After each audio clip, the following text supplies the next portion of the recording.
సజీవమైన వాటిగా ఉండాలి. క్రీస్తుని బండ మీద మనం ఉండాలి. ఒక ఇల్లు కట్టాడు, బండ మీద కట్టినాడు. ఏమన్నాడు దేవుడు? బండ మీద కట్టినాడు ఏమన్నాడు చెప్పండి. బుద్ధిమంతుడు అన్నాడు.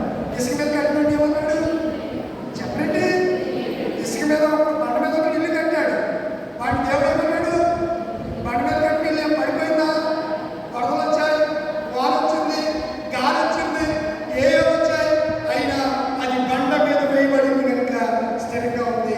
ఇసుక మీద ఒక సినిమా పాట ఉంది, రాళ్ళల్లో ఇసుకల్లో రాశారు ఏదో మాట ఏదో ఉంది. రాళ్ళల్లో ఇసుకల్లో రాశాడంట. ఇసుక మీద రాస్తే ఉంటుందా కెట్టమొద్దని చెప్పేటలా? ఇసుక మీద పేరు రాస్తే ఉంటుందా? కెట్ట రాగానే మరలా చిన్నప్పుడు మేము ఇసుకలో ఇలా కాలెట్టి కాలు మీద ఇసుక వేసి కొట్టుకునేవాడు. కొట్టుకుంటే ఓలు ఏర్పడింది. తర్వాత కాలు తీసేటప్పుడు ఊహలేక తర్వాత దాన్ని ఇలా చేయని కొడితే ఏమైపోయింది?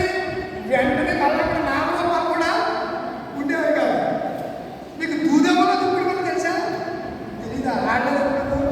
ఒక ఇరుపు ఇలా పూడి చేసి అందులో ఇలా పెడితే ఆడ చేతి నొక్కితే ఎక్కడ నొక్కితే అక్కడ పొలం దొరికితే అది విన్నైనట్టు లెక్క.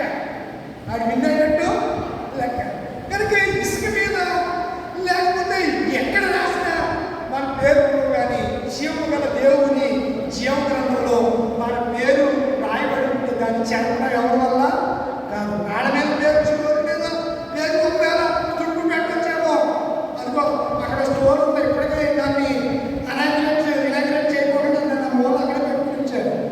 అక్కడ నాకు కనపడుతుంది ఇక్కడ పేరుతో చెప్పకుండా ఒక పేరుతో రాయబడిన స్టోర్.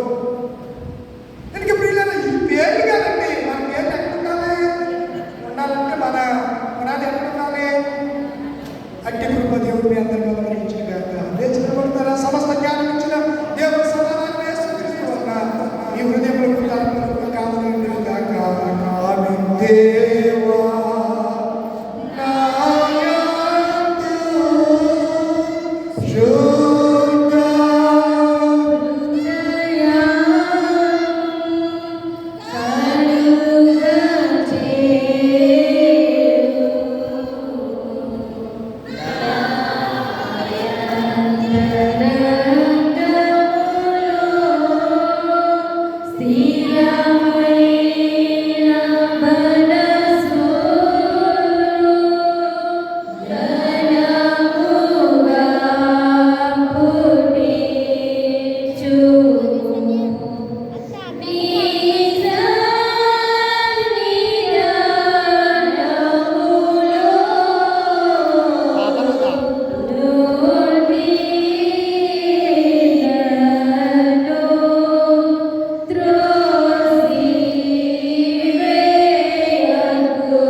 మనము అర్థ సంవత్సరాన్ని పూర్తి చేసుకున్న